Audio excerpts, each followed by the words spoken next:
Untuk selanjutnya merupakan acara yang terakhir, acara inti, yakni Mau'izoh Hasanah yang akan disampaikan oleh Al-Mukarram Kiai Haji Nur Ali Kasful Anwar atau biasa dikenal dengan Kiai Montok. Kepada beliau kami persilahkan. Sallu ala Muhammad. Sallu ala Muhammad. Kenapa, Bu? Bu, kenapa ketawa aja? Kenapa ketawa aja?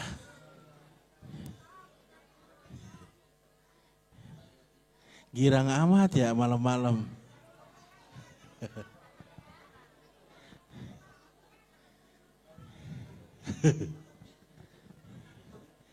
Saya dari awal masuk udah diketawain ibu-ibu. Iya, tadi saya masuk ketawain aja sama ibu-ibu. Saya paham yang ada di pikiran ibu-ibu, paham banget saya. Paham. Kan ibu-ibu di hatinya ngomong begini nih. Ya, itu kiai gede amat ya. Ayo ngaku loh.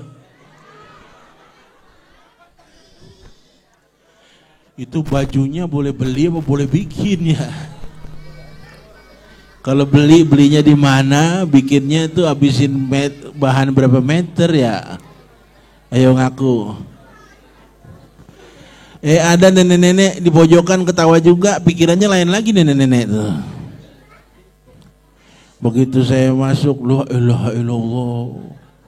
Tuh kiai gede amat. Itu bininya apa nggak keberatan?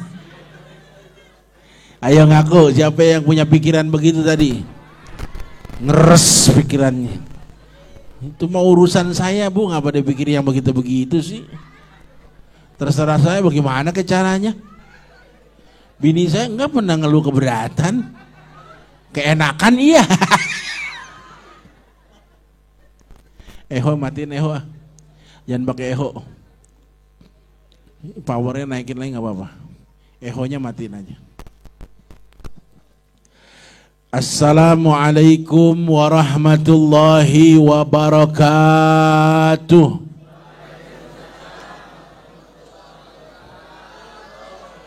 Alhamdulillahil malikil alam. Ashhadu an la ilaha illallah wahdahu la syarika lah. وأشهد أن سيدنا ونبينا محمدا عبده ورسوله خير الأنام اللهم صل وسلم وبارك وكرم وعظم على سيد الأنام مصباح الظلام بنوره الأتم سيدنا وحبيبنا وشفيعنا ومولانا محمد وعلى آله وصحبه بررة الكرام ومن اتبعه إلى يوم البعث والزحام أما بعد فقد قال الله تعالى في القرآن الكريم بسم الله الرحمن الرحيم لقد من الله على المؤمنين إذ بعث فيهم رسولا من أنفسهم يتلو عليهم آياته ويزكيهم ويعلمهم الكتاب والحكمة وإن كانوا من قبل لفي ضلال مبين وقال صلى الله عليه وسلم إن أولى الناس بي يوم القيامة أكثرهم علي صلاة صدق الله العظيم وصدق رسوله النبي الحبيب الكريم ونحن على ذلك من الشاهدين والشاكرين والحمد لله رب آمين يا رب العالمين. حضرات العلماء الأفاضل والأساتذة المحترمين para guru, para kiai, para asatiz, para sepuh pini sepuh, para masyayikh, para gawagis, tokoh masyarakat, para pejabat baik sipil maupun TNI.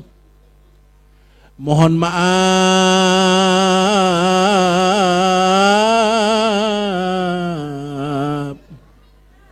Mohon maaf. Kira-kira dimaafin gak kalau begitu? Enakan mana Bu sama yang kori tadi? Enakan kori lah. Mohon maaf saya tidak sebutkan satu persatu nama-nama beliau.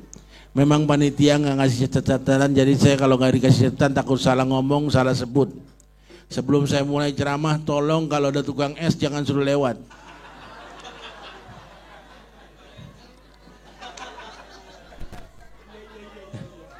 Takut khilaf saya. Ya, Bu, terus ini terus. Dari abis maghrib saya dengar di sini udah pada kumpul ngedeprok. Emang gak pegel apa? Kenapa gak pegel? Jawabannya saya jawab sendiri. Karena kalau yang bicara cinta, walaupun kita duduk berjam-jam gak akan terasa pegel. Walaupun kita berdiri berjam-jam tidak akan terasa pegel. Walaupun lapar terasa kenyang. Walaupun dahaga merasuki badan kita, kita berasanya enak. Kenapa begitu? Karena ada rasa cinta yang menggebu. Bu, saya tahu ibu duduk dari habis maghrib tidak ada tujuan lain. Kepengen diaku cinta kepada Nabi besar Muhammad Sallallahu alaihi wasallam. Kalau yang bicara cinta udah ribet ngomongnya. Seperti anak muda lagi cinta kepada kekasihnya. Dijelaskan di dalam satu syair Laila Alfu Laila. Bagaimana seorang pemuda begitu mencintai kekasihnya. Sampai dia nggak sadar tembok dicipokin sama dia. Tembok. Orang sini paham cipok nggak? Cium. Cipok tahun 90 tuh. Sekarang udah bingung orang cipok apaan sih? Kalau cilok paham cilok.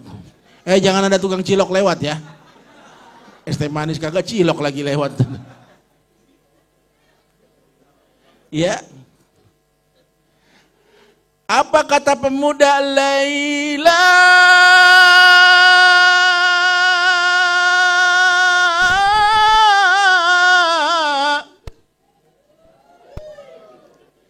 Laila lilwid lisarati jafina. Udah terusan.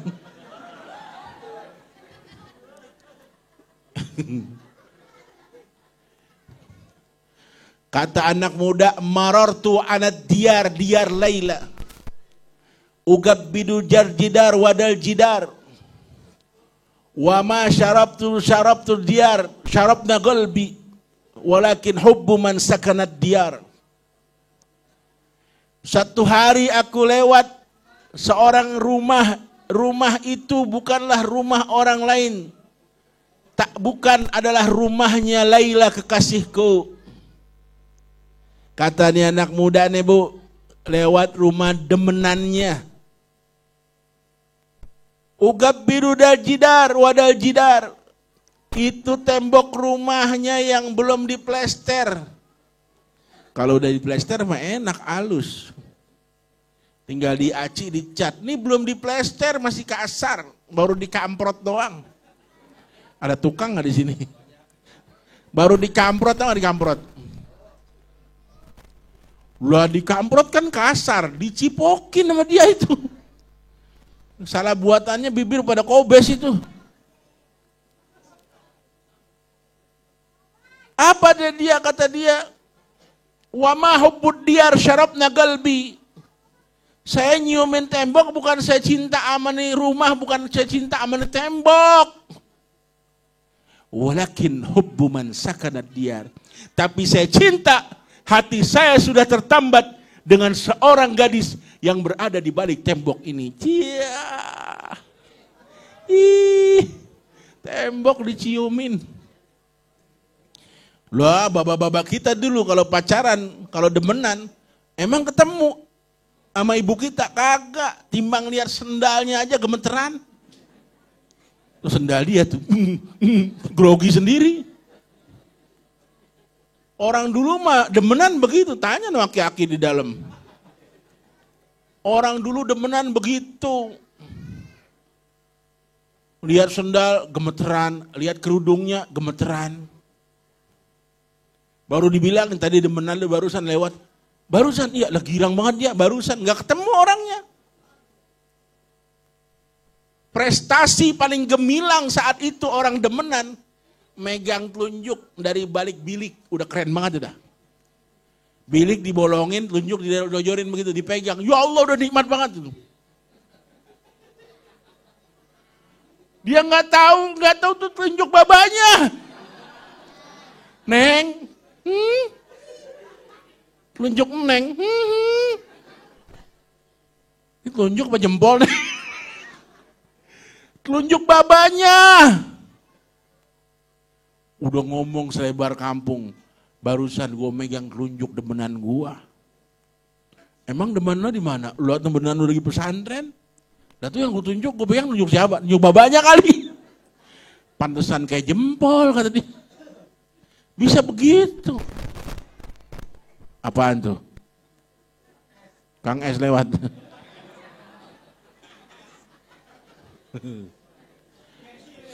Emang paling enak Pak kalau ngaji minum es teh manis, emang paling enak. Enggak, ini mah bukan kode, minta. Terus. Kalau dasar cinta udah. Malam ini kita duduk dari sore cuma pengen diaku. Kita ini termasuk umat Nabi Muhammad yang cinta kepada nabinya. Betul. Berapa banyak malam ini kepentingan kita kalahin? Yang ninggalin rumahnya, yang ninggalin pengajiannya, yang ninggalin harta bendanya, anaknya ditinggalin, lakinya ditinggalin. Dari tadi saya masuk dari depan perempuan semua. Bu, mana ibu-ibu sih? Bu, saya salut sama orang sini. Saya baru kali ini masuk kampung, semua perempuannya pakai jilbab. Hah? Emang maulud ya? Emang lu pakai jilbab maulud doang ya? Wah parah dah. Nggak apa-apa. Yang penting tutup aurat dulu, belajar, ntar lama-lama biasa. Ya. Malam ini kita hadir tidak ada tujuan lain, kepengen diaku. Diaku jadi umat Nabi besar Muhammad sallallahu alaihi wasallam. Kenapa yang namanya diaku itu susah dan mahal? Kalau tiba ngaku mah murah. Kalau tiba ngaku mah semua juga bisa. Betul. Kalau tiba ngaku, kayak malam ini saya ketemu Pak Lurah, saya bisa ngaku sama orang sini, Pak Lurah mah saya kenal baik sama Pak Lurah. Kata saya ngaku. Tapi Pak Lurah kenal nggak sama saya? Belum tentu. Saya bisa aja kenal sama ngaku kenal sama Pak Prabowo, presiden kita. Saya mah deket sama Pak Prabowo, wah kenal baik saya sama dia. Tapi masalahnya Pak Prabowo kenal nggak sama saya? Nah itu yang jadi masalah, mahalan diaku daripada ngaku. Kalau diaku baru hebat. Kita pengen diaku sama Nabi kita, Kalau ngaku mah gampang, aku cinta padamu wahai nabiku. Aku umatmu wahai nabiku. Ya Rasulullah cintaku padamu. Ngomong mah boleh, ngaku mah cakep. Cuman masalahnya di aku apa kagak. Kemarin tuh ada pertemuan ulama di istana. Saya nggak diundang. Ya jujur aja saya nggak diundang. Cuma karena saya nggak diundang, teman-teman nanya kenapa Kiai nggak diundang. Lah saya juga nggak tahu. Yang lain pada diundang.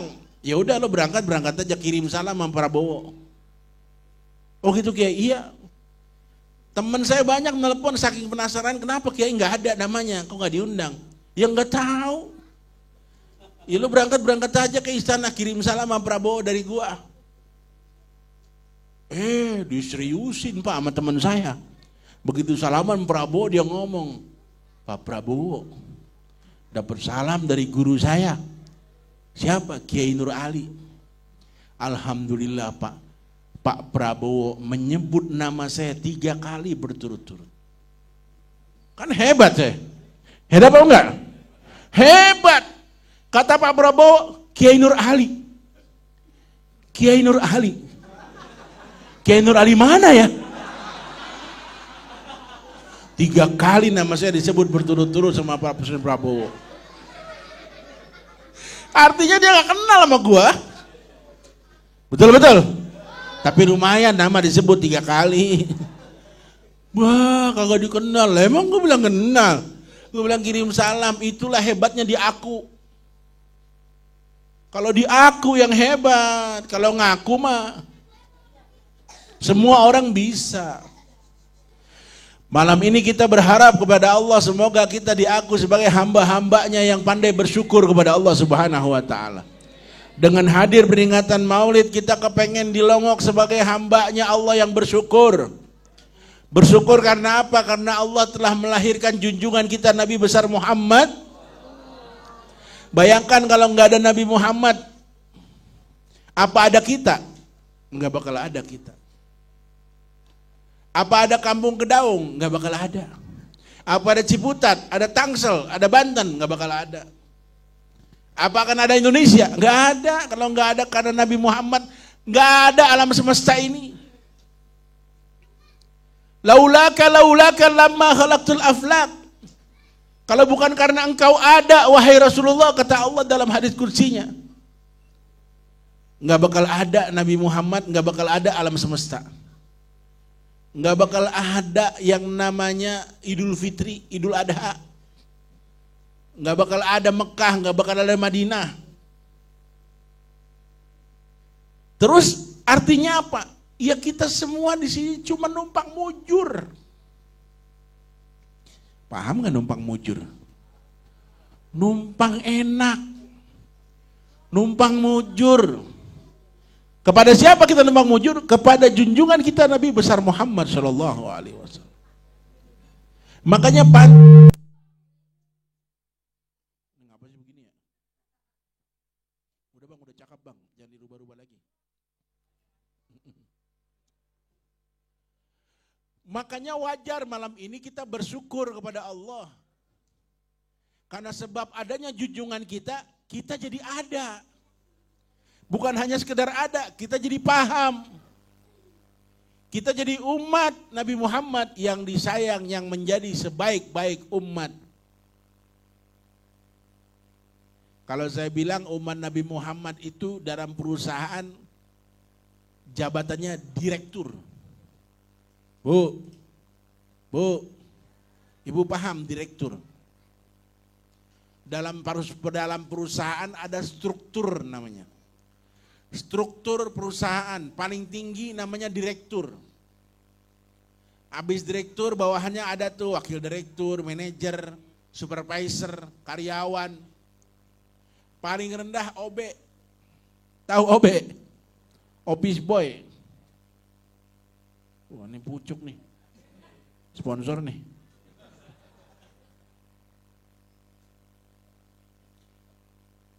Kita ini kalau dalam perusahaan direktur. Umat Nabi Muhammad Kalau saya analogikan dalam sebuah perusahaan, jabatannya direktur utama. Siapa sih direktur? Pimpinan umum perusahaan. Siapa sih dia? Orang paling berpengaruh dalam perusahaan itu. Datang paling belakangan, pulang paling duluan. Kerjaan paling enteng, gaji paling berat. Itu direktur. Kita karyawan datang 6:30, 7:30. Direktur mah jam 12 baru datang. Dia datang semua orang sekantor diri. Selamat siang bos, selamat siang pak. Duduk masuk ruangannya, enggak minum seacan-acan dia mah. Tanda tangan, cerita pulang lagi. Udah pak, udah pulang lagi. Gajinya paling gede. Beda sama OB. OB, orang belum datang, dia udah datang. Semua karyawan udah pulang, dia belum boleh pulang, rapiin lagi kantor. Kerjaan paling berat, paling capek, gaji paling kecil. Tuh beda OB sama direktur. Lah kita jadi umat Nabi Muhammad persis kayak direktur. Kerjaan paling ringan, timbang sholat 2 rakaat, sama lebih baik daripada dunia beserta isinya. Betul apa betul? Betul apa betul? Sholat apa namanya tuh? Sholat apa namanya bu? 2 rakaat. Tapi kalau kita kerjain 2 rakaat ini, lebih baik dari dunia beserta isinya. Ringan kan? Ringan. Banyak lagi contoh lain. Timbang baca selawat 1 kali, Allahumma sholli ala Sayyidina Muhammad wa ala ali Sayyidina Muhammad, dapat rahmat 10 dari Allah. Orang mau dapat rahmat 1 aja berat banget bu. Kita sekali selawat baring ngelamun lagi. Sambil ngelamun baca selawatnya dapat rahmat 10. Paling enak. Sholat 6 rakaat antara maghrib dan isya sama dengan kita menghidupkan 1 malam. Banyak kerjaan. Melek 1 malam di 10 terakhir Ramadan. Apa namanya tuh? Lailatul Qadar. Sama dengan ibadah 1000 bulan. 83 tahun 4 bulan. Apa namanya kalau bukan direktur? Kerjaan ringan, gajinya gede banget. Betul-betul. Dan itu nggak diterima oleh umat-umat lain. Umat lain selain umat Nabi Muhammad nggak dapetin yang begitu-begitu. Kita kudu paham malam ini. Beruntung, beruntung, beruntung, dan beruntung jadi umat Nabi besar Muhammad. Disyukurin yang begini. Disyukurin. Maka malam ini kita hadir peringatin maulid. Ini mah udah lebih, harusnya lebih hebat lagi syukuran kita. Tiap malam harusnya bikin maulid. Tiap malam undang ceramah, mamrot. Bikin maulid tiap malam. Sebagai apa? Tanda syukur kita kepada Nabi. Bayangin, direktur, umurnya paling pendek umat Nabi Muhammad. Tapi umat Nabi Muhammad yang masuk surga duluan. Betul-betul. Banyak riwayatnya, ibaratnya banyak.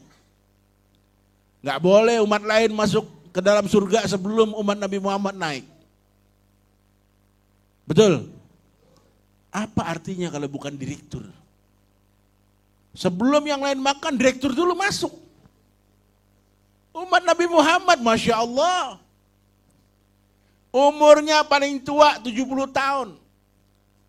Umur umat Nabi Muhammad antara 60-70. Namanya umur ghalib. Kenapa dibilang umur ghalib? Umur sesuai dengan umur nabinya. Umat Nabi Adam, kenapa umur umat Nabi Adam 1000 tahun, 900 tahun? Wajar, kenapa? Nabi Adam umurnya ratusan tahun, ribuan tahun. Nabi Nuh juga begitu. Umat zaman Nabi Nuh ratusan tahun umurnya, wajar. Kenapa? Nabi Nuh ratusan tahun umurnya. Jadi rumusnya Bu, umat itu bagaimana umur nabinya. Lah sekarang kita umat siapa nih? Umat siapa kita? Umat Nabi Muhammad kan?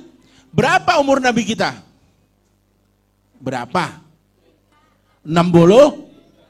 Berarti dengan kata lain, umur kita nggak jauh-jauh dari umur Nabi Muhammad. 63 tahun umur kita.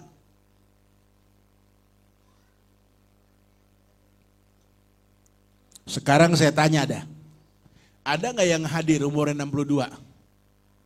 Yang hadir sekarang 62 ada nggak? Kelihatannya muda-muda semua ini. 62 nggak ada? Nya adanya 62 nya. Ada nggak yang 62 11 bulan? Sebulan lagi. Lah kok begitu? Ya ukurannya Nabi 63. Bagi orang Kedaung, terutama yang malam ini hadir yang umurnya 62 tahun 11 bulan, saya sarankan udah gak usah kemana-mana. Main di pesantren Arba'in aja udah. Main di masjid, main di musola. Capek sholat ya baca Quran, capek baca Quran ya zikir. Capek zikir ya sholat lagi. Emang apa begitu? Sebulan lagi. Banser nanya itu dia kenapa begitu? Sebulan lagi udah jangan ngomong lu, diemin aja. Sebulan lagi. Orang kalau sebulan lagi udah gak nafsu hidup. Punya mobil dijual, punya motor dijual. Udah kasih pesantren aja Ustadz Alpi kasih no. Ya, punya rumah diwakapin. Punya tanah diwakapin sebulan lagi. Udah gak nafsu sama dunia. Makanya kematian itu dirahasiakan oleh Allah. Belum pernah ada tuh orang mati pakai disamperin sama Israel, dikasih panjar dulu. Assalamualaikum, salam. Siapa ya? Israel nih. Mau ngapain Il? Mau nyabut. Kapan? Minggu depan. Wah enak. Kalau begitu enak tuh. Kita tahu seminggu lagi nih jatah kita. Oh, udah kita taubatan nasuha udah. Semua harta kita habisin. Buat agama. Buat pesantren, buat majelis taklim. Wah macam-macam. Buat masjid. Kenapa? Seminggu lagi. Tapi kan masalahnya nggak begitu. Nggak ada yang tahu kapan kita mati, nggak ada yang tahu masalahnya. Wa ma tadri nafsum maza taksibu ghadan. Wa ma tadri nafsum bi ayyi ardin tamut. Besok nih apa yang terjadi aja kita nggak tahu besok. Ini kan malam nih, malam minggu. Besok nih tanggal 8 bulan Desember, nggak ada yang tahu apa yang terjadi. Perkembangan begitu cepat sekarang. Teknologi udah luar biasa maju. Nggak ada juga yang tahu nanti kita mati dalam keadaan apa. Masih husnul khotimah kah? Atau su'ul khotimah kah? Makanya kita diajarkan oleh guru-guru kita tuh udah isi waktu kita dengan yang baik-baik aja. Kalau guru saya ngajarin 24 kotak dalam sehari 24 jam, Bu. Bu, sehari semalam 24 jam. Anggap ada 24 kotak. Kalau tiap kotak kita isi aja tuh satu-satu kotaknya dengan kebaikan. Insya Allah Israel datang di mana aja. Insya Allah husnul aman. Maka malam ini kita buktikan kita mau bersyukur kepada Allah Subhanahu wa taala. Kalau yang dasarnya syukur, Bu. Pak, kalau dasarnya syukur kadang nggak masuk akal. Dasarnya apa? Nggak masuk akal, menabrak logika. Susah kita kalau orang bilang sama kita lagi syukuran. Saya ini syukur terhadap nikmat Allah. Kita nggak bisa batasin. Semua suka-suka dia tergantung kemampuan dia menunjukkan rasa syukurnya. Ada orang pesta perkawinan 3 hari 3 malam. Malam pertama dangdutan, malam kedua jaipongan, malam ketiga gambusan. Manggil El Corona gambus. Bila ingin melihat ikan di dalam kolam. Lagunya yang begitu tuh. 3 hari 3 malam bikin pesta, yang diundang ribuan orang. Tetangga kepo, Bu Haji, Pak Haji, kok gini-gini amat bikin pesta? Apa enggak berlebihan? Apa enggak pemborosan? Jawabannya enteng banget. Biarin duit-duit gua. Duit-duit gua. Yang bikin pesta gua. Iya, kenapa begini-gini amat? Cuman mau nunjukin rasa syukur anaknya yang udah perawan tua 40 tahun, akhirnya ada yang lamar. Saking girangnya nih ibu nih bapak, bikin pesta 3 hari 3 malam. Tuh dasarnya syukur. Nggak bisa kita protes. Lah duit-duit dia. Kecuali kita yang punya duit kita protes, betul Bu? Kita kan masalahnya protes sama yang bukan punya kita. Betul nggak? Ibu pelit sama duit ibu, itu namanya bakhil. Ada lagi di atas bakhil. Kalau bakhil di sini dia masih naik ojek lagi 15.000. Saking jauhnya. Pelit sama duit orang. Pelit sama duit kita mau wajar. Orang datang minta bantuan, minta sumbangan. Ya gue lagi gak ada duit banget ini. Padahal duit kita banyak. Wah dia pelit tuh. Padahal duitnya banyak itu. Bilang gak punya duit. Pelit sama duit sendiri. Ini yang bahaya kan pelit sama duit orang. Begitu orang ngasih bantuan kita ngelongok dari sebelah. Lah kok dia ke rumah tetangga kita itu. Begitu keluar mukanya bengar. Gimana lu? Udah dapat pinjaman gue dari tetangga. Tanya, Mbak, emang dia datang itu tadi? Iya, ngapain? Minjem duit, lo kasih berapa? Enggak banyak. Berapa? 200 juta. La ilaha illallah. Kita pelit sama duit orang. Ini bahaya. Kenapa? Karena kadang kita sibuk melihat kekurangan orang lain. Tetapi kita enggak sibuk melihat kekurangan kita. Nih akhir-akhir ini nih Bang, kita banyak dapat pelajaran, beneran dah. Saya ngeri-ngeri juga jadi penceramah nih ya Allah. Takut keseleo lidah. Beneran dah. Saya tadi antara datang gak datang ke sini nih. Lagi viral soalnya. Ya itu saya takut lagi ceramah tukang es lewat kan.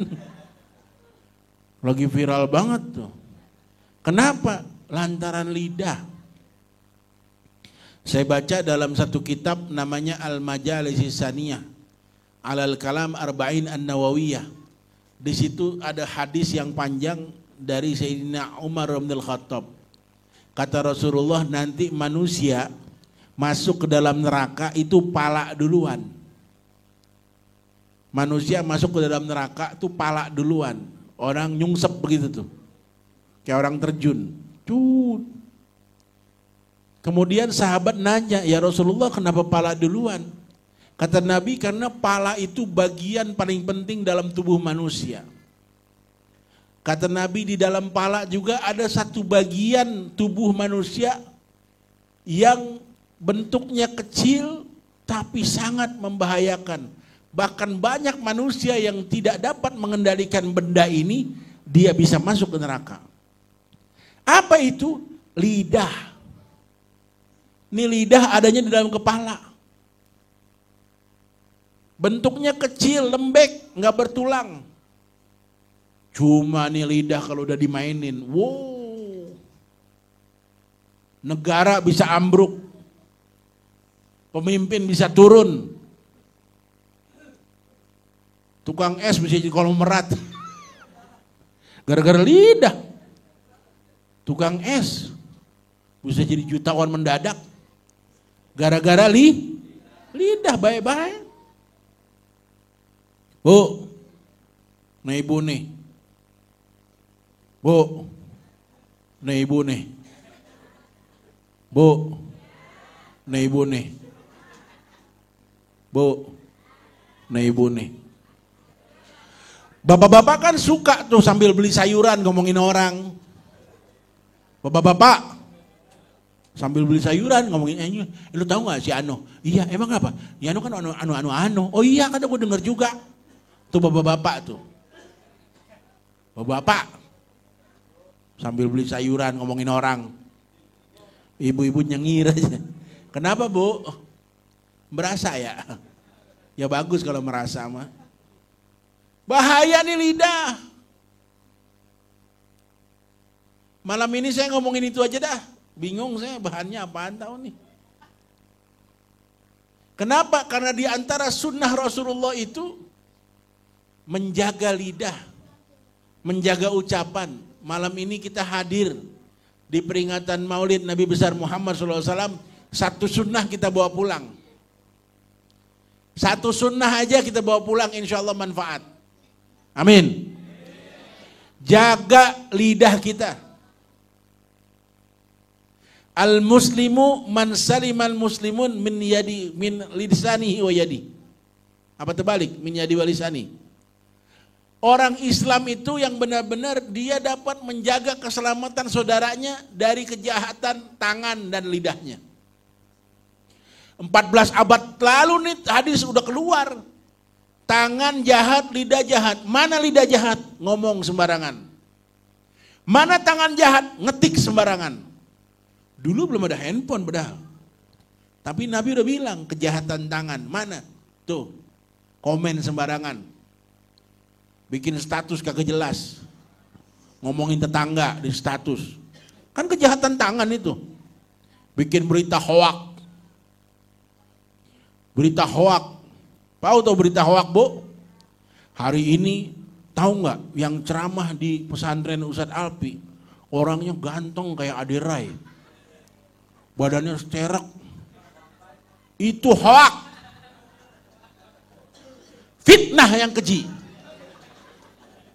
Betul-betul. Dari mana gantengnya? Betul, Bu. Bu. Kalau ibu dari jauh ngelihat saya cakep mah mending. Mungkin rada gurem, matanya terahum. Itu katanya ustadznya ganteng banget. Lah kalau yang deket mah ya Allah, Bu, nama we. Ini malam ini nih kita jaga lisan kita. Banyak sunnah-sunnah Nabi berupa perkataan beliau. Kata beliau, man kana yu'minu billahi wal yaumil akhir falyakul khairan aw liyasmut. Itu hadis sahih. Siapa orang yang mengaku dirinya beriman kepada Allah dan hari akhir, hendaknya dia ngomong yang baik-baik aja. Kalau nggak bisa, udah mendingan diem.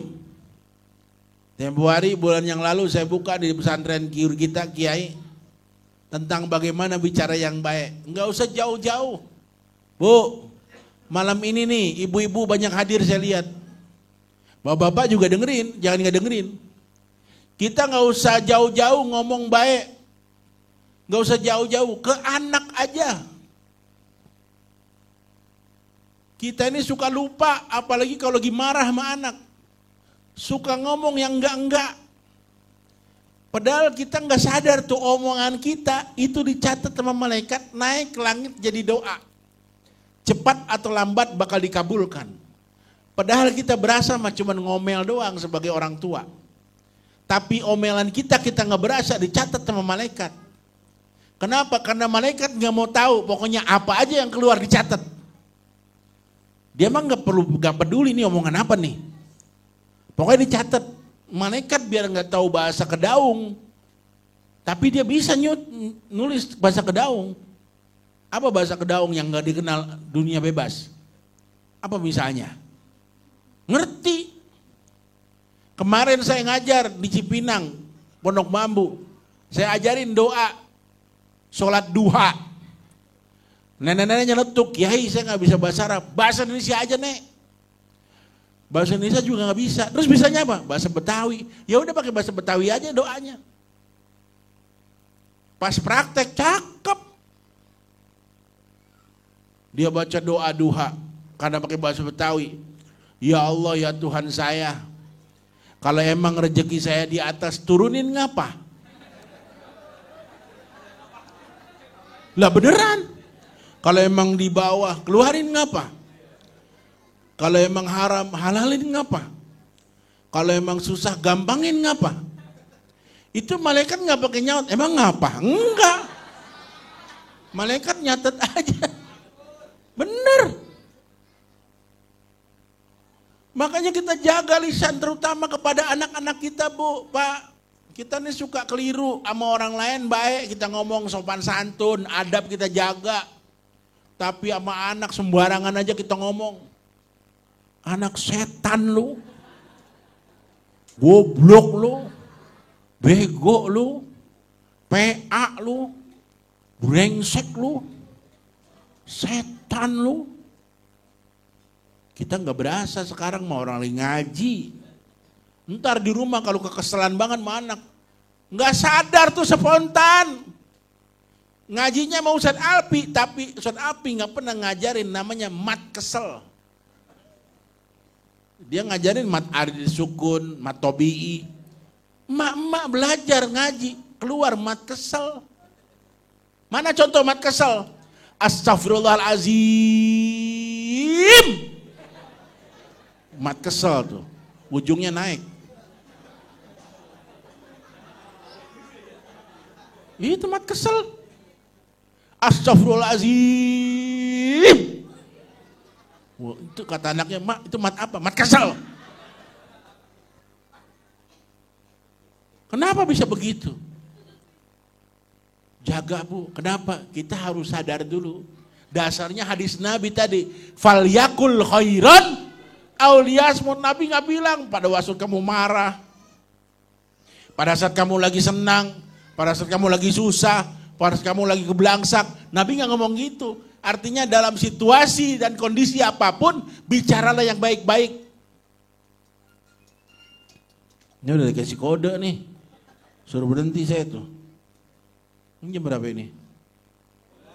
Nggak 12 ini. Hah? Emang sampai jam berapa sih ini? Hah? Jam 2. Sudah nyiksa lu mah. Besok saya kudu ngajar, Bu. Subuh berjamaah di daerah Koja, Tanjung Priuk. Pengajian saya tuh. Ntar saya pulang rumahnya nggak tidur lagi aja ini. Kalau tidur takut bablas saya. Penitia udah, Kiai jangan lupa besok giliran ngaji. Iya. Saya mah demenan ngaji sebenarnya, mana ceramah sebenarnya. Kalau ngaji enak, kita buka kitab, tambah ilmu, tambah saudara, tambah tolaah lagi. Kalau ceramah mah, ya paling dapat amplop ya. Emang nggak ada di sini, nggak ada amplopnya. Dia mah nggak boleh bakal disindirin, marah mulu. Ya paling lebihnya berkat, parcel. Itu kalau panitia ada pikirannya. Bukan kode, bukan ini. Ngingetin, takut lupa. Ya, ya. Ya, Bu. Iya. Kata Nabi, mau keadaan kita mau baik, mau nggak baik, ngomong yang baik-baik. Saya ngomongin bukan ngomongin orang lain, ngomongin saya aja deh. Saya ini udah umur hampir 50, Bu, udah banyak introspeksi diri. Saya pikirin, kok saya bisa begini ya? Iya, saya mikirin begitu. Lah kan introspeksi diri, apalagi mau tahun baru nih sekarang banyak banget istilahnya muhasabah lah. Muhasabah akhir tahun lah. Mau timbang mau nangis aja muhasabah akhir tahun. Nangis mah tiap malam, Bang. Nangis muhasabah tiap tahun katanya nangis. Nangis apaan? Pura-pura. Air mata buaya. Saya mikirin kok saya bisa begini, saya introspeksi diri. Kenapa saya nanya diri saya begitu? Karena saya tahu banget bagaimana saya dulu. Ngaji ya bandel banget saya. Nyantren kabur-kaburan mulu. Ngaji banyakan bolosnya mana ngajinya. Sama guru ngelawan mulu saya. Orang yang berani nyengkat guru kan saya doang. Guru lagi jalan saya sengkat, guru nyusruk. Saya kabur. Kata guru, gue kesandung apaan tadi ya? Saya doang bang yang berani nyengkat guru. Lu jangan contohin bocah, jangan. Lu elah badelnya saya tahu banget kayak apa badelnya. Dan banyak saksinya, bukan kata saya doang. Dulu saya kuliah gak jauh dari sini di UIN, Ciputat. Banyak teman saya sampai sekarang masih bingung. Itu dia jadi kiai ya katanya. Saya zaman belum Ustadz Api gondrong, saya udah gondrong dulu di UIN. Pakai motor ereking, trondol, jaket kulit. Begitu keluar dari kelas standing saya, kayak Ali Topan begitu. La ilaha illallah. Perasaan saya dulu udah ganteng banget saya itu. Sekarang lihatnya malu. Kalau ingat saya nyengir sendiri, ya Allah. Banyak tuh seliuran di Facebook, di Instagram. Ini ahli ya katanya. Ahli mana? Ahli anak dakwah dulu, Win. Iya. Lalu jadi kiai sekarang. Pada nanya begitu. Kenapa? Kagak yakin. Orang model begitu kok bisa jadi orang bener. Lah saya kan mikir, saya introspeksi diri.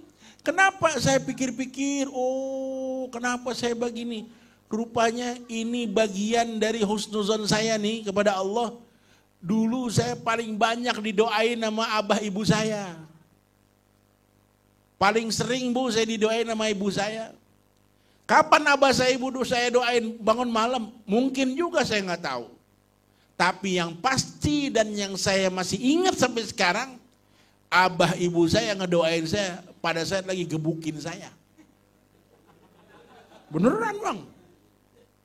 Saya pulang, wah bos, mana anak gue yang hebat? Nanyanya anak gue yang hebat. Ini nih si Ali, dihajar. Bener lo ya, jebret. Udah kebal nih muka. Leher saya udah kebal, diinjak sama ibu saya. Cuma sepanjang yang saya ingat, sepanjang sejauh abah saya mukul, ibu saya nginjak, nggak pernah keluar dari mulut dua beliau itu kata-kata yang kasar, nggak pernah. Saya ingat terus. Sambil mukul, bener nih anaknya. Luar biasa nih anak. Ibu saya sambil nginjak, hebat nih anaknya. Lah, saya ingat banget tuh. Mukul mah mukul, nginjak mah nginjak, tapi mulutnya hebat, luar biasa, pinter, luar biasa, keren nih anak. Terbukti kan sekarang? Gue keren juga. Hebat. Coba bu. Dari ujung ke ujung gak ada yang bergerak kan nungguin gue datang ceramah. Padahal mah bakal gue bohongin doang. Orang di sini dibohongin masih percaya. Emang mau ngapain bu? Dibohongin aja Ustadz Api tuh yang ceramah ntar hebat. Ya bohong itu. Saya emang gak bisa apa-apa. Doa bu. Setiap kali orang tua saya bilang hebat, naik tulis. Malaikat catat hebat Nur Ali. Baik, baik Nur Ali. Keren nih anak, keren Nur Ali. Luar biasa nih anak, luar biasa Nur Ali. Itu catatan naik. Tiap hari saya 13 kali digituin, 13 kali naik doa. Sepanjang saya remaja, tiap hari didoain begitu. Makanya abang-abang saya sampai sekarang nyesel, kenapa dulu gue gak badar kayak lu. Kalau gue badar kayak lu jadi kiai juga gue. Baru sekarang mau badar telat bang, saya bilang ya udah punya cucu pada mau badar. Iya. Pikirin bu, omongan saya pikirin. Jangan pada bengong baik. Ibu ntar di rumah coba ngomong sama anak, nak maafin nyak nak, maafin mama nak. Kemarin mama udah emosi ngatain kamu brengsek, ngatain kamu goblok, ngatain goblok paling marah sama Gus Miftah. Padahal anaknya digoblok-goblokin juga. Aneh emang ya, Anaknya digoblokin, begitu Ustaz Miftah goblokin tukang es, dia paling marah. Kemarin anaknya digoblok-goblokin, saya dengar. Aneh emang ya. Lucu. Itu doa. Kenapa anak kita goblok? Emang tiap hari kita katain goblok. Kenapa anak kita brengsek? Tiap hari kita omongin brengsek.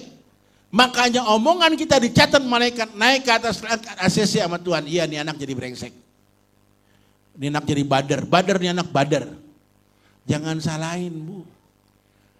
Makanya di Quran tuh ada wal yakhshal ladzina law taraku min khalfihim dzurriyyatan di'afa khafu alaihim. Apa arti khafu alaihim? Kalau kita sebagai orang tua punya salah, jangan malu minta maaf. Itu artinya khafu alaihim. Kalau kita sebagai orang tua, jangan gengsi, kita gedein. Kalau emang selama ini cara didik kita salah, minta maaf, introspeksi. Anak kita manja, maafin nak. Sekarang kamu gak saya manja, masukin pesantren arba'in. Biarin dia berasa mandiri, itu baru hebat orang tua. Tiap hari ibu rebutan sama anak, ribut tiap hari sama anak. Caranya gampang, biar gak ribut lagi rebutan remote sama anak, masukin anak ke pesantren. Biar dia ribut sama ustadznya. Enggak sama ibunya, sama ustadznya ribut. Orang badar tuh anak. Lah, coba. Ini jam berapa sih ini ceramah nih? Hah?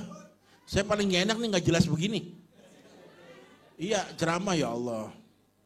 Hah? Enggak, saya sih ceramah gak mikir amplop. Beneran bu. Yang mikir amplop saya itu panitia. Saya mah tinggal nerima doang. Mau ceramah juga mikir amplop juga jadi ketua panitia gua. Makanya peringatan Maulid udah saya ini jadi panitia pengurus dari remaja bu udah paham. Peringatan Maulid kenapa mahal? Karena ada makannya. Yang kedua ada penceramahnya.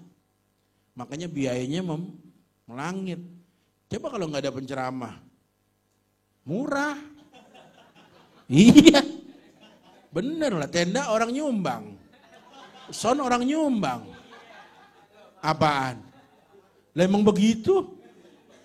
Saya dari remaja jadi panitia. Saya tinggal di Cipinang yang mayoritas tuh penduduknya Baokde. Tahu Baokde? Chinese. Tapi kalau saya bikin maulid ribuan orang yang hadir, orang bingung. Kayak duit dari mana? Tetangga pada nyumbang. Tetangga? Iya kan Cina mulu. Lah emang apa? Dia mau nyumbang? Asal giliran bulan maulid nanyain mulu, Ustadz kapan maulid? Iya kok ntar sebentar dikabarin. Ustadz kapan maulid? Iya Ci ntar dikabarin. Kenapa sih pada menanya mulu? Gua mau nyumbang. Cina mau nyumbang maulid. Saya penasaran saya datengin kok. Kenapa sih kok tiap tahun nyumbang? Bukan makin kecil, makin gede sumbangannya. Saya tanya, jawaban dia bikin saya ketawa. Ci, kok kenapa sih tiap maulid saya kok nyumbang mulu? Dan saya perhatiin tiap tahun sumbangannya makin gede. Dan kagak sabaran nungguin, kapan maulid, nanyain mulu. Kenapa kok, kenapa Ci kok bisa begitu? Jawabannya bikin saya kaget. Jawabannya cuma satu, belkah.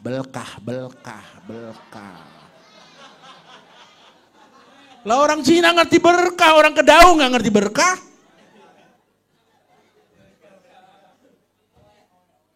Itu hebatnya Rasulullah. Bukan hanya menyirami keberkahan buat umatnya. Orang yang nggak ngakuin aja dapat keberkahannya. Coba. Yang dibilang rahmatan lil alamin itu tuh. Yang ngasih aqua, yang ngasih macam-macam.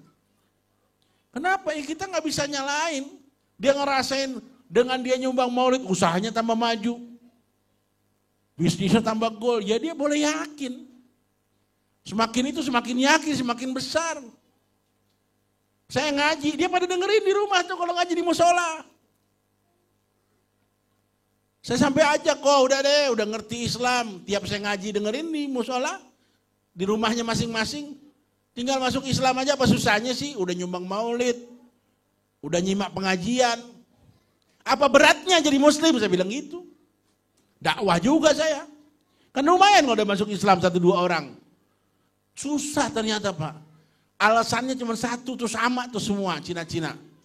Ustadz, saya bukan gak mau masuk muslim, gak mau masuk Islam. Kenapa berat Ustadz? Kenapa berat kok? Saya bingung, kenapa? Di Islam banyak perkala. Rukun iman 6 perkala. Rukun Islam 5 perkala. 2 aja udah 11 perkala Ustadz. Wes kemarin ngurus perkara, 1 perkara habis 20 miliar. Kok jadi kesono ngomongnya kok? Salah si Ustadz tuh ngomongnya pakai di 6 perkara, 5 perkara. Dia dengerin di rumah, wah berat jadi orang Islam. Iman nama Islam aja udah 11 perkara. 1 perkara kemarin ngurus 2 miliar. Nggak mau masuk Islam dia. Islam negara, agama kaya kata dia. Saya bengong aja, iya juga kan. Aduh, saya bilang ribet. Lagi orang Cina paling takut sama hansip. Beneran. Di kampung saya yang jadi jawara hansip, bukan Banser, bukan TNI, bukan Polri. Hansip kalau lewat Cina pada masuk. Takut. Saya tanya lagi, kok kenapa sih? Kan hansip bawa pentungan doang. Tentara bawa pistol, bawa granat, bawa apa, enggak takut? Enggak. Sekarang Pak Ustadz katanya hansip-hansip di perumahan itu bawa pistol. Masa iya? Terus ngekunci takutnya kenapa? Begini Ustadz, kalau abli tentara polisi, keker tangan kena tangan, keker kaki kena kaki. Kalau hansip, keker kaki kena kepala. Keker tangan kena pelut, hanya. Gue bilang tetangga gue lucu-lucu. Aduh. Dia takut salah tembak sama hansip katanya. La haula wala quwata. Terus ini terus. Terus. Oh ini beneran nih, besok subuh saya harus ngaji nih, beneran nih. Habis ngaji saya langsung terbang ke bandara menuju Balikpapan. Dari Balikpapan saya bergeser ke Palu, dari Palu balik lagi Jakarta, daerah Lubang Buaya, terakhir Kalideres Jakarta Barat. Doain ya Bu ya, doain. Mudah-mudahan ada yang ngundang. Ya gue lagi ngomong aja. Emang gak boleh ngomong? Orang berharap kan gak apa-apa. Kan tadi omongan doa. Kali aja besok ada yang ngundang Kalimantan ya gak? Tapi saya pikir-pikir Bu, ceramah di Balikpapan. Rayap melulu. Mau jadi kiai stres. Lu ngapa sih kiai ngomong sendiri? Orang gila katanya. Ceramah di Palu juga saya tolak.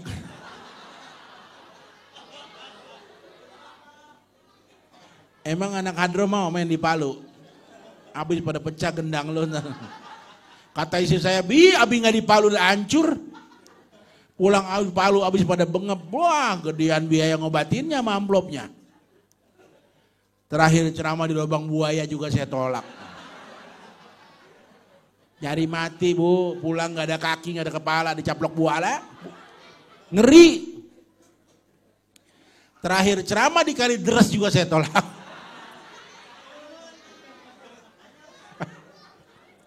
Enggak, saya terus terang aja Bang Andi, saya belum bisa berenang sampai kita hari. Pelajaran berenang nggak lulus saya. Kata Bang Haji Andi, Kiai mah nggak bakal nganyut, tenggelam. Emang gue berat amat apa ya? Kemarin waktu banjir kan semua pada nganyut tuh. Kasur nganyut, lemari nganyut. Apa aja nganyut, mobil nganyut. Yang nggak nganyut cuma satu. Coep. Cobek. Nggak nganyut, dia orang berat dari batu. Makanya besok kalau saya nggak nganyut, berarti saya sama cowet. Pedes gue. Ya, udah ya. Capek emang, ini berapa duit sih emang? Terus. Lo yang bilang terus tuh usah cepet mati tuh gara-gara begitu. Orang dari kemarin belum tidur Bu ini, ya Allah. Mana belum makan. Tadi mau makan gak ada yang mulain. Mana ditutup semua. Gue mau buka malu, gue buka jangan nih. Takut buka takut jadi omongan. Ini Kiai lapar amat. Aduh serba salah Bu jadi Kiai udah. Ya, jaga lisan. Katanya salamatul insan fi hibzil lisan. Bener banget tuh ucapan. Kalau saya rasa bukan hadis itu kalau nggak salah. Perkataan Imam Ali itu kalau ntar kita lihat lagi. Salamatul insan fi hibzil lisan. Keselamatan manusia itu bagaimana dia dapat menjaga lisannya. Sekarang udah banyak kita dapat pelajaran. Kemarin tuh ada orang partai ngatain Nabi pengangguran, habis suaranya nyungsep. Biasanya partai menang, kalah partainya. Cuman gara-gara ngatain Nabi pengangguran. Nabi dibilang pengangguran, barangan banget ngomong. Saya sambil tuh TV saya tuh, enak aja lu Nabi pengangguran. Nabi umur 14 tahun udah jadi general manager. Satu perusahaan multinasional. Nabi udah bawa kabilah perdagangan ke beberapa negara, Syria dan negara-negara lain di luar kota Mekah. 14 tahun udah jadi general manager. Bocah kita 14 tahun di kampung jadi apaan? Enak aja Nabi pengangguran. Ngomong yang bener lah dikit. Gak boleh kita ngomong sembarangan, akhlak. Bagaimana Sayyidina Bilal ketika Nabi wafat diundang lagi untuk azan. Dia gak bisa sambil azan, baru mau Allahu Akbar pingsan. Baru mau Allahu Akbar pingsan. Pingsan lagi. Kenapa? Cuma karena gak bisa nyebutin nama asyhadu anna Muhammad Rasulullah. Nabinya gak ada. Dia kebayang Nabi hadir gak kuat fisiknya pingsan. Itu Bilal. Ini nyebut Khadijah aja Khadijah. Khadijah mana? Khadijah tukang gado-gado. Sebut dong Sayyidatuna Khadijah. Sayyidatuna Aisyah. Biar pakai adab kita. Kan rame kemarin tuh, adab di atas ilmu. Ya, kayak paham aja. Ada yang cakep banget nasihatnya. Kita nggak boleh mencela. Sesama manusia harus kita hargai. Kita ini semua dimuliakan. Saya udah dengerin serius dari awal-awal. Harus kita hormati walaupun cuma penjual es. Cakep nasihatnya. Paham nggak lu dasar goblok lu? Dia juga goblok juga tuh orang. Saya bilang macam-macam orang. Ngeri Bu sekarang zaman media sosial. Salah-salah buatan kita bisa kepleset. Saya cerita sama Kiai pernah dipanggil Kapolres kemarin. Cuma gara-gara saya dianggap menghasut masyarakat supaya tidak taat undang-undang lalu lintas. Saya bilang di mana kesalahan saya Pak Kapolres? Pak Kiai nyuruh orang nggak pakai helm. Saya ingat yang mana saya ngomong ya? Oh saya ingat. Bukan begitu maksud saya. Saya mengajarkan kepada masyarakat agama Islam sesama saudara saya pakai helm penting buat keselamatan. Tapi buat para remaja putri tutup aurat jauh lebih penting. Emang saya salah ngomong begitu? Enggak, Kiai kesannya melarang orang pakai helm. Iya maksud saya pakai helm cuma pakai celana. Ini pakai helm naik Mio nggak pakai celana. Udah gitu motornya PCX yang gede. Kan kalau pakai celana pendek juga kan begitu naik ketarik tuh celana. Kaosnya gombrong kan kayak orang nggak pakai celana Bu. Pakai helm jalan bus. Saya bilang orang kalau nggak pakai helm celakanya dia dewek. Tabrakan jok pecah pala dia doang. Nggak pakai helm. Kecelakaan, buset palanya wajar dia nggak pakai helm, kecelakaan dia doang. Lah coba kalau nggak pakai celana, Ustadz nabrak Ustadz, bahaya. Ustaz bawa mobil gue bubrak dong. Depannya lay Metro Mini. Gimana Pak Haji? Bukan begitu lah, tadi gue lihat paha. Ustaz lihat paha nabrak. Kan bahaya. Oh, Kapolres saya jelasin begitu ngakak dia. Iya Pak Kiai bener. Iyalah. Masa saya mau ditangkap. Kasihan bini. Bu, udah ya. Ngapain lagi sih? Enggak, itu nasi jadi rengginang kelamaan. Kering. Ya. Lagi ibu mah gampang, ibu kalau mau dengar ceramah saya, buka aja YouTube saya. Bukan promo ini mah. Jangan lupa like, subscribe, share. Jangan nonton doang. Ya, apa namanya? Namanya Kiai Montok Official. Tuh. Begitu. Ya, bukan gemoy, bukan montok. Iya. Kenapa namanya montok, Bu? Alhamdulillah, Bu. Menurut survei RSI, sayalah ustadz terbesar sejabotabek. Belum ngalahin timbangannya. Belum ada yang ngalahin timbangannya, beneran. Dan tahadusan bini emak, saya sampai gini hari nggak pernah sakit pinggang. Lo diem lo. Bu, yang sakit pinggang itu umumnya yang punya pinggang. Saya nggak ada pinggangnya. Kemarin dikerokin sama bini aja nih, pinggang gue pegel banget. Mana pinggangnya Bi katanya.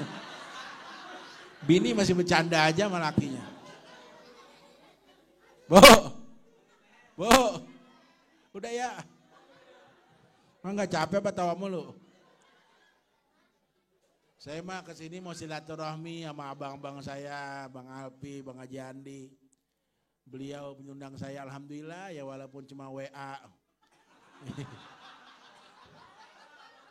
Saya kalau diundang WA kan maju mundur beneran gak sih ini gitu kan ya. Ntar saya udah jauh-jauh gak tahu jadi prank, gak ada acara. Lah elah, bingung gitu ya. Mana mobil kudu beli bensin, sopir kudu beli rokok. Alhamdulillah ternyata di sini banyak manusianya. Alhamdulillah. Insya Allah Bu, malam ini ibu nggak usah khawatir, bapak nggak usah khawatir. Kita semua insya Allah dihitung sebagai umat Nabi Muhammad yang dapat syafaat nanti di yaumil kiamah. Dengan sebab kita cinta sama Nabi, kita amalin sunnah-sunnah. Saya cuma pesan dua ada. Satu, masalah jaga lidah. Ya, terutama ibu-ibu nih suka emosian. Tapi ibu-ibu susah sih suruh jaga lidah, bener dia nggak ngomong. Dia diam nggak ngomongin orang. Cuma dia mah nggak ngomongin orang juga sedep. Ngomonginnya pakai bibir monyong. Asal ada temennya yang dia nggak demen datang begini nunjuk. Bener nggak ngomong. Temennya paham juga lagi. Ibu-ibu tuh. Saya mah paham orang saya ngaji ibu-ibu mulu zaman saya. Zaman saya Bu ngaji, ya Allah mending mudah-mudahan nenek-nenek. Makanya saya bilang minta istiqomah aja dah. Ya, biar yang ngaji nenek-nenek, yang penting nenek-nenek ntar ngaji pulang dikasih sama anak cucunya. Amin ya robbal. Ibu ngaji yang rajin, biarin nggak ibu jadi ulama, ibu nggak jadi ustazah, anak cucu ibu jadi ulama. Kata Habib Salim Jindan, orang yang cinta kepada ulama, nggak dia jadi ulama, anak keturunannya jadi ulama. Serahin anak-anak di sini nih, Ustadz Api nih, udah mulai buka santri, udah bismillah, ya, biar anak-anak kita jadi ulama. Kalau nggak jadi ulama, minimal jadi orang bener. Doainnya yang bener. Jangan anak digoblok-goblokin mulu. Giran Gus Miftah bilang goblok kita marah. Anak kita goblok-goblokin. Jangan sembarangan ngomong Bu. Ya Bu, sama laki juga enak ngomong. Jangan galak mulu sama laki. Biar laki kita ngojek kita syukurin Bu. Ngojek namanya ada kerjaannya, orang sibuk nyari kerjaan. Lah kita udah ngojek, udah ada kerjaannya. Tinggal syukurin hari ini kita dikasih uang belanja sama laki kita ngojek 5 juta, alhamdulillah. Ya 5 juta. Besok dikasih 25.000, alhamdulillah. Lah sama alhamdulillahnya. Besok dikasih duit 25 juta, alhamdulillah. Kita longok, motornya mana bang? Gue jual. Iya, 25 juta jual motor rupanya. Iya, kita syukurin aja. Kalau kita syukur nanti nikmat yang Allah berikan yakin kita dah. Gampang caranya bersyukur, cukup ucapkan alhamdulillah. Khairud doa alhamdulillah. Sebaik-baik doa alhamdulillah. Kita bingung mau doa apa. Udah ngucap aja alhamdulillah. Ntar ngomong lagi alhamdulillah. Alhamdulillah. Makin banyak kita ucapin alhamdulillah, makin seneng Allah sama kita. Ini orang belum dikasih nikmat aja udah syukur mulu. Allah gak enak hati, udah besok kasih aja udah dia. Jangan nungguin minta, dikasih aja tuh. Kenapa? Kita bisa ngerayu Allah. Makanya malam ini pelajarannya selain kita jaga sunnahnya, nih saya ajarin nih. Saya mah ijazahin satu aja nih, ya, biar manfaat. Jangan lupa Bu, Pak, kemana-mana bawa sunnah yang paling ringan. Saya mah nggak bisa ikutin sunnah Nabi, kawin pakai 4, 5, 6, 9, berat. Yang enteng aja nih Bu, saya bawa nih. Tuh. Siwak. Ini sunnah Nabi nih. Segini aja kalau kita mau amalin, Masya Allah. Ini diantara filosofinya nih saya baca dalam satu kitab. Orang yang sering bersiwak, dia kemana aja, mau dipakai nggak dipakai tuh siwak, apalagi dipakai. Ini bisa menahan dia dari bicara yang tidak-tidak. Apa yang keluar dari mulutnya insya Allah kebaikan demi kebaikan. Yang kedua, mulutnya nggak bau mulut. Bener Bu, Ibu nggak percaya? Mulut saya nggak bau. Yang muda-muda sini coba nih, cobain. Yang muda-muda, nenek-nenek mah jangan. Nenek-nenek sayang pingsan. Ya, ini kata Nabi, laula an asyqa ala ummati la amartuhum bisiwak inda kulli shalah. Kalau tidak memberatkan buat umatku, maka aku wajibkan nih siwak nih buat dipakai tiap sholat. Ini yang enteng begini, saya aja suka kelupaan. Padahal ini enteng, nggak pakai bayar, orang dibawain nama jamaah haji. Kalau kita beli ke Mekah berapa duit ongkosnya? Tinggal dipakai doang, suka lupa. Kebiasaan kita orang laki, asal siwak ketinggalan, nggak balik kita. Setengah perjalanan ke masjid, siwak ketinggalan, terus kita jalan. Tapi rokok ketinggalan, balik. Rokok ketinggalan nih. Iya. Apalagi belum dikasih rokok. Wah lu ingat banget dah. Dari tadi belum keluar rokok nih.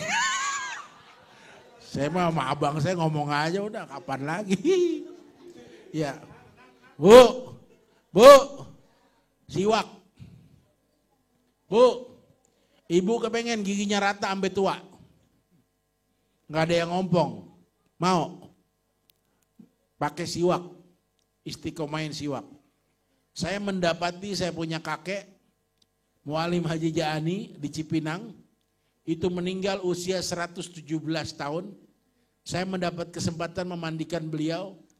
Saya lihat rambutnya, ubannya cuma sedikit. Beliau zaman itu nggak kenal pewarna rambut. Saya buka mulutnya, giginya rata, nggak ada yang ompong. Meninggal umur 117 tahun. Yang saya ingat, beliau kemana-mana pakai siwak. Mau makan, nyiwak. Habis makan, nyiwak. Mau sholat, siwak. Habis sholat, siwak. Mau wudhu, nyiwak. Habis wudhu, nyiwak. Kemana aja nyiwak. Mau ngajar, nyiwak. Ya, itu tuh oleh-oleh malam ini. Bisa nggak kira-kira? Ngamalinnya bisa nggak? Biar ada oleh-olehnya. Malam-malam kita duduk, ntar apa? Emang kemarin maulid apa hasilnya? Siwak, gitu aja udah.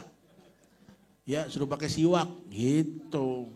Ya Bu, ntar Bapak Ibu ngerasain. Bahkan kata guru saya, Bu, saking ajaibnya siwak, andai kata kita punya tempat duit yang suka hilang gak jelas, kata orang dimakan tuyul, dimakan babi ngepet, taruhin siwak, insya Allah gak hilang. Kecuali tuyulnya emang laki kita.